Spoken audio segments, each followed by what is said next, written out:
안녕하세요. 제 이름은 강현주입니다.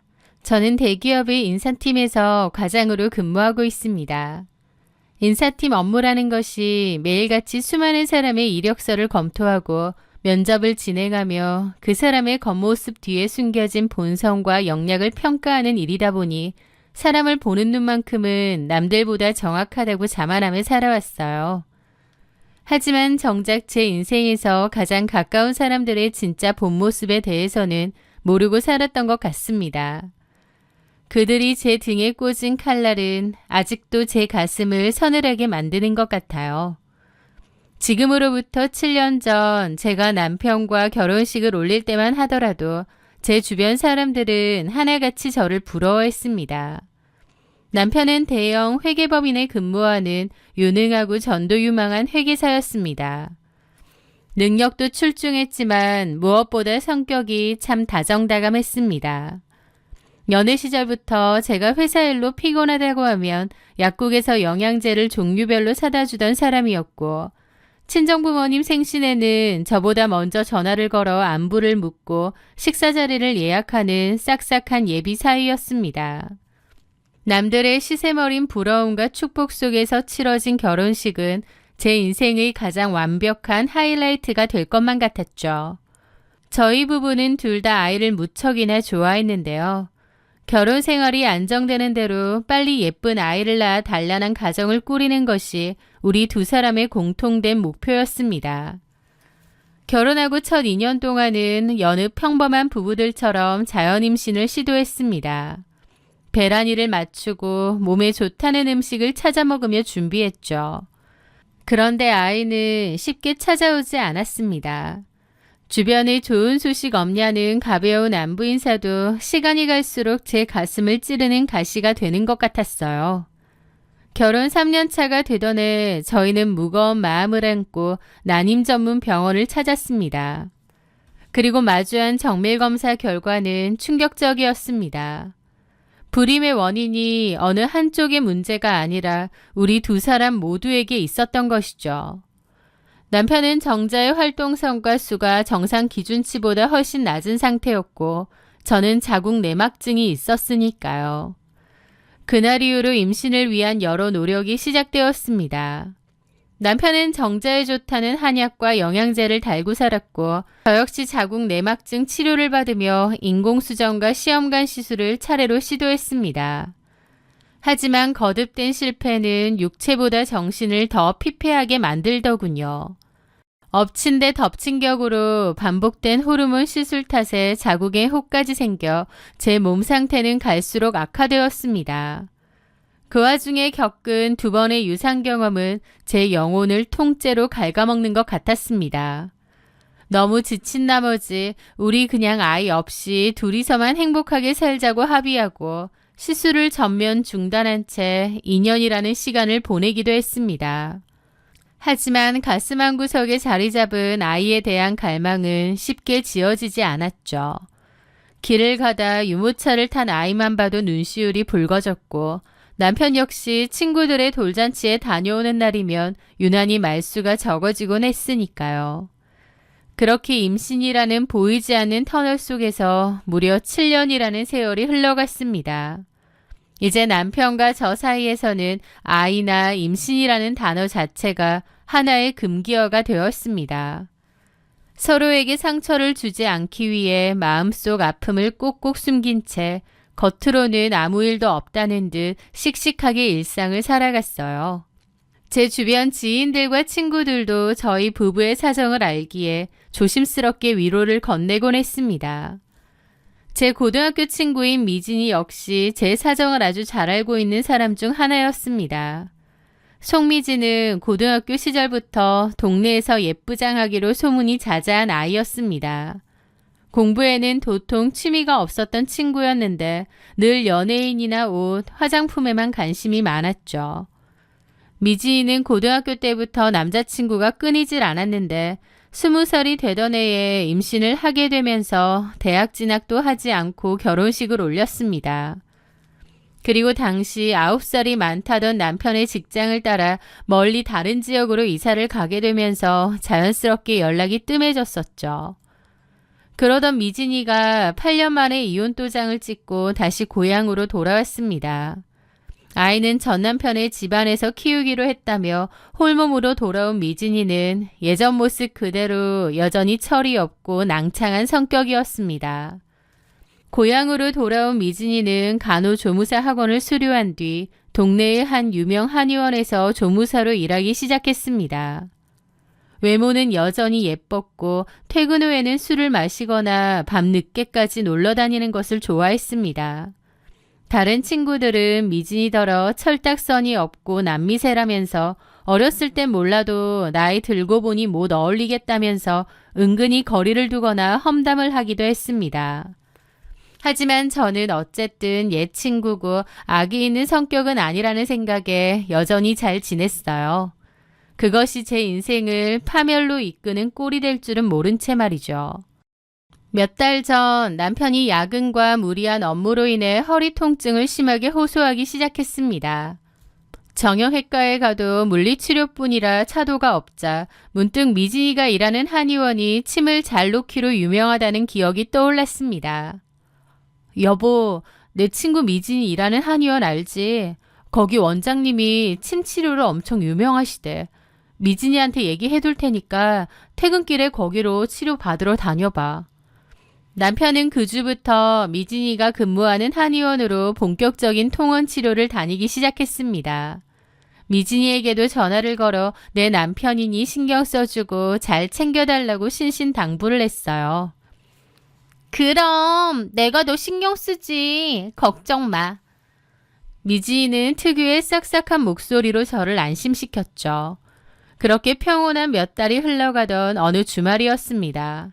남편은 경조사가 있다고 집을 나섰고 저는 서재 청소를 하기 위해 방으로 들어갔습니다. 책상 위를 정리하던 중 남편의 낡은 업무용 다이어리 사이로 삐져나와 있는 검은색 종이 조각 하나가 눈에 들어왔습니다. 대수롭지 않게 그것을 쏙 뽑아 앞면을 돌려본 순간 저는 경악을 했죠. 바로 태아 초음파 사진이었습니다. 그걸 본 순간 심장이 미친 듯이 뛰기 시작했죠. 이게 도대체 무슨 상황인가 싶어 손을 벌벌 떨며 사진 하단을 확인했습니다. 병원명과 환자 이름이 인쇄되어 있는데 놀랍게도 영어로 송미진이라는 이름이 인쇄되어 있는 거예요. 그럼 이게 미진이의 태아 사진이라고? 미진이가 임신을 했나? 그리고 내 남편이 미진이의 태아 사진을 왜 들고 있지? 너무 혼란스럽더라고요. 그렇게 몇 시간 동안이나 너무 혼란스러웠고 저녁 시간이 돼서야 현관문이 열리는 소리와 함께 남편이 들어왔습니다. 저는 초음파 사진을 손에 쥔 채 밖으로 걸어 나갔습니다. 제 싸늘한 표정과 손에 들린 사진을 본 남편의 얼굴이 순식간에 흑빛으로 변하더라고요. 최연우, 이게 뭐야? 나는 도대체 이게 무슨 상황인지 모르겠는데 어디 설명 좀 해봐. 그게 그러니까 현주야, 미진 씨가 세무 관련해서 물어볼 게 있다고 하다가 깜빡 두고 간 모양이야. 라는데 누가 봐도 거짓말이었습니다. 말도 안 되는 소리 마. 세무 상담을 하는데 왜 태아 초음파 사진을 들고 가? 그리고 당신이 왜 이걸 다이어리에 보관하고 있냐고. 바른 대로 말해. 사람 바보 만들지 말고. 미진이 초음파 사진을 왜 당신이 들고 있어? 남편은 제 서슬퍼런 추궁에 결국 바닥에 무릎을 꿇었습니다. 미안해 현주야. 사실은 미진 씨가 내 아이를 가졌어. 임신했대. 그 순간 제 귀에 이명소리가 들리며 온몸에 피가 역류하는 기분이었습니다. 뭐? 둘이 언제부터 그런 사이였는데? 설마 내가 병원 소개해줬을 때 눈이라도 맞은 거야? 정말 죽을 죄를 지었어. 한의원에 치료받으러 다니다가 시간대가 맞아서 밥을 몇 번 먹었는데 미안해. 하지만 정말 임신까지 할 줄은 몰랐어. 현주야, 나도 내가 미친놈인 거 아는데 내 아이라잖아. 모른 채 하기가 너무 힘들고 나도 요즘 너무 괴로웠어. 저는 가슴을 쥐어뜯으며 물었습니다. 그래서 이제 어쩔 건데? 나랑 끝내고 송미진이랑 살기라도 하겠다는 거야? 대답해봐. 남편은 제 질문에 고개를 숙인 채 아무런 대답도 하지 못했습니다. 하지만 대답하지 않는 것이 곧 긍정이라는 것을 잘 알고 있었어요. 남편은 고민이 많았다지만 아마 제가 아니라 아이를 가진 송미진을 선택했겠죠. 마음으로요. 어떻게 이럴 수 있나 기가 막히더라고요. 분노가 극에 달한 저는 그 자리에서 송미진에게 전화를 걸었습니다. 신호음이 몇 번 울린 뒤 평소와 다름없는 미진이의 목소리가 들려왔습니다.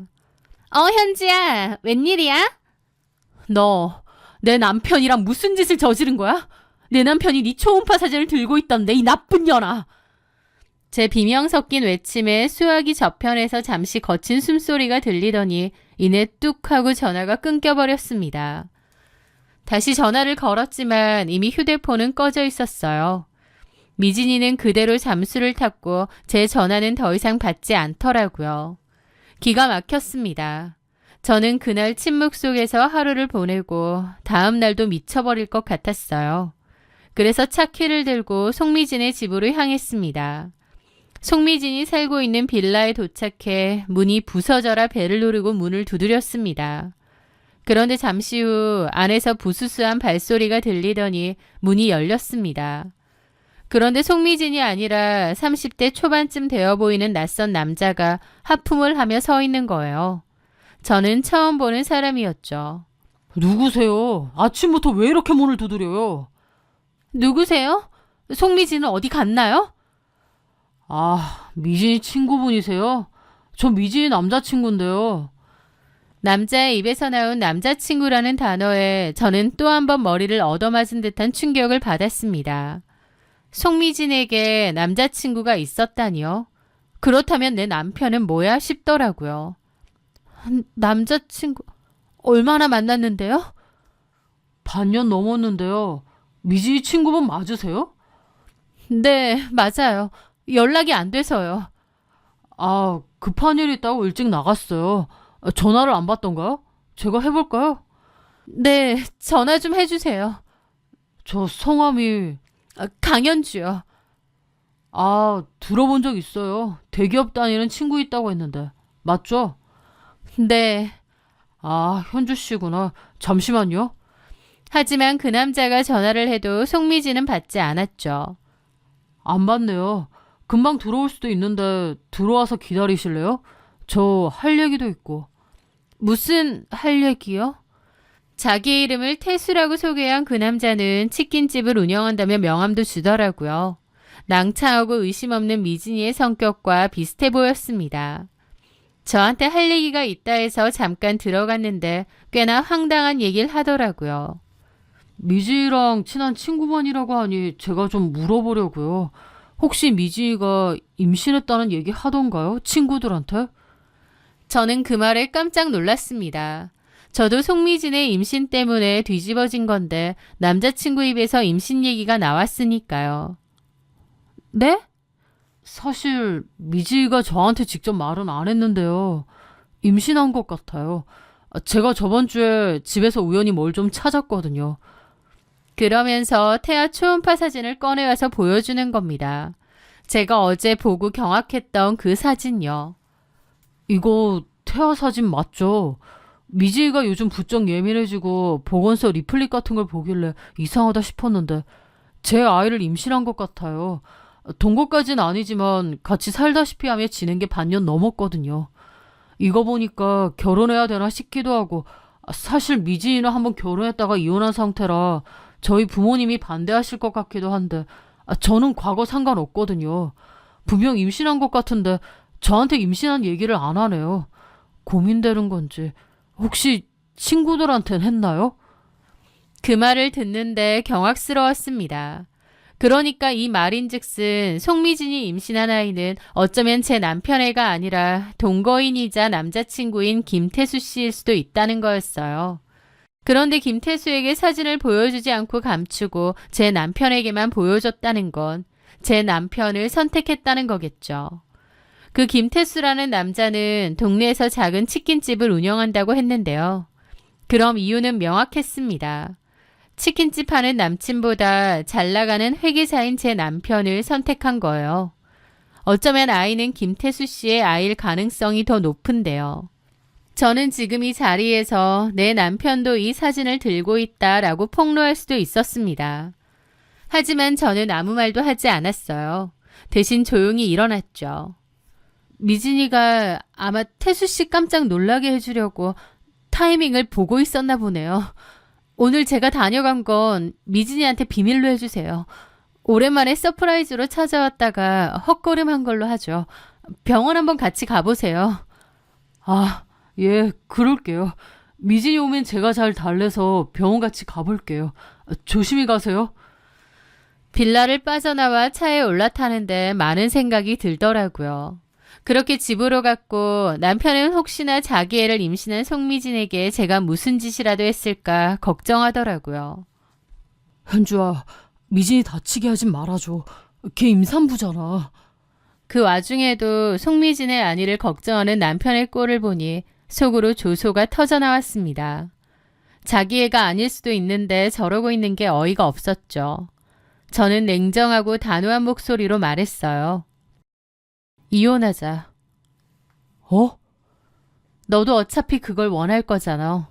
송미진이 임신했다고 하니 너도 그냥 송미진하고 살고 싶은 것 같고 이혼해줄게. 남편은 대답 대신 한숨을 쉬더라고요. 나도 정 털려서 너랑 못 살겠고. 너한텐 면목 없다. 내가 평생 너한테 속죄하며 살게. 대신 네가 이혼해준다면 요구하는 재산 조건 다 맞춰줄게. 당연하지. 네가 그래도 양심이 있으면 내 조건 토달지 말고 수용해야지. 남편은 최대한 제가 원하는 조건을 맞춰주기로 했습니다. 사실 저를 위해서라기보다 소송이 걸리거나 일이 커지면 자신의 회계사 평판에도 치명적일 수도 있으니 염려가 됐겠죠. 그렇게 남편은 그 주에 일사천리로 변호사를 대동해 재산분할 합의서를 작성했고 법원에 협의이혼 신청서를 접수했습니다. 저한테는 상당수의 재산을 넘기면서도 그게 최선이라고 믿는 것 같았어요. 본인 직업의 평판에 먹칠하지 않으면서 고대하던 아이도 얻을 수 있으니까요. 게다가 송미진은 남미세라서 평소에도 남자한테 엄청 잘 맞춰주고 입안에 혀처럼 구는 것 같더라고요. 그러니 남편도 껌뻑 넘어갔겠죠. 그렇게 법적인 절차가 마무리되고 이혼 확정 판결이 나기까지 약 한 달의 시간이 걸렸습니다. 그 사이 남편은 짐을 싸서 집을 나갔어요. 그리고 이혼 절차가 완전히 끝나고 얼마 지나지 않았을 때 고등학교 동창 모임의 한 친구로부터 전화가 걸려왔습니다. 현주야, 너 진짜 괜찮어? 나 방금 미진이 소식 들었는데 걔 이번 주 주말에 하우스 웨딩홀에서 결혼한대. 스몰 웨딩으로. 근데 상대 남자가 네 전 남편이라며. 소문 다 났어. 어떻게 친구 남편을 가로채서 저렇게 뻔뻔하게 결혼식을 올려? 내가 다 치가 떨려. 그렇구나. 날짜랑 장소가 정확히 어떻게 되는데? 이번 주 토요일 오후 1시 사만 스몰 웨딩홀이야. 너 설마 갈 거야? 생각해보고. 고마워. 알려줘서. 전화를 끊고 제 입가에는 미소가 피어올랐습니다. 드디어 때가 왔다는 생각이 들더군요. 저는 몇 달 전 송미진 집에서 만나 명함을 받았던 김태수 씨의 치킨집으로 전화를 걸었습니다. 태수 씨, 안녕하세요. 기억하실지 모르겠네요. 전에 미진이 집에서 만났던 동창 강현주입니다. 안녕하세요. 어쩐 일로? 미진이랑 혹시 헤어지셨어요? 네. 얼마 전에 갑자기 헤어지자고 하더라고요. 뱃속의 아이는 유산됐다고 하면서. 혹시 미진이 무슨 일 있나요? 송미진의 악랄함에 소름이 돋았습니다. 남친이었던 김태수에게는 아이는 유산되었다는 거짓말을 하면서 관계를 정리했더라고요. 태수 씨, 정신 똑바로 차리고 제 말 잘 들으세요. 미진이 뱃속의 아이 유산되지 않았어요. 아주 건강하게 잘 자라고 있어요. 네? 그게 무슨 소리예요? 미진이가 저한테 거짓말을 했다고요? 왜요? 왜냐하면 미진이가 이번 주 토요일에 다른 남자랑 결혼식을 올리거든요. 상대 남자는 대형 회계법인의 회계사이자 제 전 남편이에요. 미진이 때문에 이혼했거든요. 미진이가 태수 씨랑 제 남편 사이에서 아이를 두고 저울질하다가 제 전 남편을 선택한 거예요. 태수 씨한테는 유산됐다고 거짓말한 거고요. 제 말을 들은 태수 씨는 큰 충격을 받은 듯 했습니다. 네? 그게 무슨 말도 안 되는... 미진이가 다른 남자랑 결혼을 한다고요? 뱃속에 아이가 쟤인데요? 진정하시고 제 얘기를 들어보세요. 저는 7년 동안 아이가 안 생겨서 온갖 난임 치료를 다 받던 사람이에요. 송미진도 친구니까 잘 알고 있었고요. 그러다가 제 남편과 불륜관계가 되었는데 아이가 생기니 제 남편 아이라고 한 모양이에요. 김태수 씨는 분노하더라고요. 갑자기 아이 유산되니 어쩌니 하면서 헤어지자더니 나를 속여? 이번 주 토요일 오후 1시 하우스 웨딩홀에서 결혼한다고 하더라고요. 전 장소와 날짜를 알려드렸으니 선택은 태수 씨가 하는 겁니다. 전화를 끊고 나니 기묘한 해방감이 밀려왔습니다. 그렇게 시간은 흘러 운명의 토요일이 밝았습니다. 저는 차가운 미소를 띤 채 압구정의 웨딩홀로 향했죠. 멀리서 보니 미진이의 배는 벌써 약간 볼록하게 솟아올라 있었지만 교묘하게 드레스 라인으로 감추어 두었더라고요. 저는 멀찍이 떨어진 기둥 뒤에 서서 그 풍경을 가만히 지켜보았습니다. 채원호는 턱시도를 입고 연신 싱글벙글 하고 있더라고요. 그렇게 결혼식이 시작될 무렵이었습니다. 갑자기 두 눈이 시뻘겋게 충혈된 김태수 씨가 결혼식장으로 쳐들어 들어갔죠. 갑작스러운 김태수의 방문에 송미진 얼굴이 하얗게 질리더라고요. 야, 송미지. 내 자식 가져놓고 다른 놈이랑 결혼식을 올려? 이 사기꾼 같은 년아! 식장은 순식간에 아수라장으로 변했습니다. 직원들이 와서 김태수를 말렸고 제 전남편도 당황해서 그리로 가더라고요. 당신 뭐야? 이 아이 병신 같은 놈아. 송미진 뱃속의 애가 네 애인 줄 알지? 정신 차려. 전현 나랑 반년 넘게 동거했어. 뱃속의 애는 내 아이라고. 나한테는 유산됐다고 거짓말하고는 지금 너랑 결혼하는 거라고. 그 말에 전남편도 경악하고 시부모님도 놀란 얼굴이었죠. 뭐라고? 미진씨, 이게 무슨 소리야? 전남편은 배신감과 혼란으로 가득 찬 눈빛으로 미진이를 바라보았습니다. 미진이는 눈물을 쏟으며 전남편의 팔을 붙잡고 소리쳤습니다. 아니야 여보, 저 사람 나 스토킹하는 스토커라고. 정말 믿지 마. 뱃속의 애는 자기의 맞단 말이야. 진짜야, 나 믿어줘. 스토커? 나를 스토커로 몰아? 아이 유산됐다고 울면서 나한테 전화한 음성 지금이라도 틀어줘? 제 전 시어머니는 뒷목을 잡으며 그 자리에서 쓰러지듯 주저앉았습니다. 전 시아버지도 화가 머리 끝까지 났죠. 도대체 어디서 저런 근본도 없는 기집애한테 올려서 집안을 이 꼴로 만들어? 애 가졌다고 현주랑 이혼하고 저 기집애랑 살겠다더니 저 뱃속에 애도 남의 자식이야? 아니 이게 무슨... 식장은 난리가 따로 없었습니다. 송미진은 다리에 힘이 풀렸는지 볼품없이 넘어졌고 제 전남편 채원호는 그토록 갈망했던 뱃속의 아이가 사실은 낯선 남자의 핏줄이라는 생각에 멍하니 서 있더군요. 저는 멀리서 그 난리의 현장을 지켜보았습니다. 가슴속 깊은 곳에서 묵은 채증이 내려가는 듯한 시원함과 함께 씁쓸함이 들더라고요. 저는 아수라장이 된 식장을 유유히 빠져나왔죠. 아무도 뒷문에 서 있던 저를 주목하지 않았습니다. 그들은 자신들이 만든 지옥불길 속에서 서로를 물어뜯느라 바빴으니까요. 결혼식은 당연히 완벽하게 파토가 났습니다. 채원호는 송미진을 상대로 사기 혐의로 고소를 진행했다고 하더군요. 송미진은 그 후 잠적해 버렸는지 더 이상의 소식은 알 수도 없습니다. 그래서 송미진이 아이를 낳았는지 어쨌는지도 더 이상 모릅니다. 김태수 씨의 아이든 혹은 제 전남편의 아이든 간에 뱃속에 생명을 두고 저울질하는 사기극을 벌인 송미진의 업보는 평생 그녀의 삶을 옥죄는 사슬이 되겠죠. 가장 가련한 것은 어른들의 추악한 욕망 사이에서 도구로 이용당한 그 뱃속의 어린 생명뿐일 겁니다. 저는 이 사건 이후로 인간에 대한 깊은 환멸을 느끼기도 했지만 오히려 제 삶을 더 소중히 가꿔야 되겠다는 단단한 의지가 생겼습니다. 아이가 없다는 결핍은 더 이상 제 인생의 약점이 되지 않습니다. 저는 저 자체로 온전하고 완벽한 존재니까요. 제 이야기는 여기서 끝입니다. 저는 이제 과거의 상처를 딛고 오롯이 제 힘으로 일구어낸 평온하고 눈부신 내일을 향해 당당하게 걸어갈 것입니다. 제 사연 들어주셔서 감사합니다.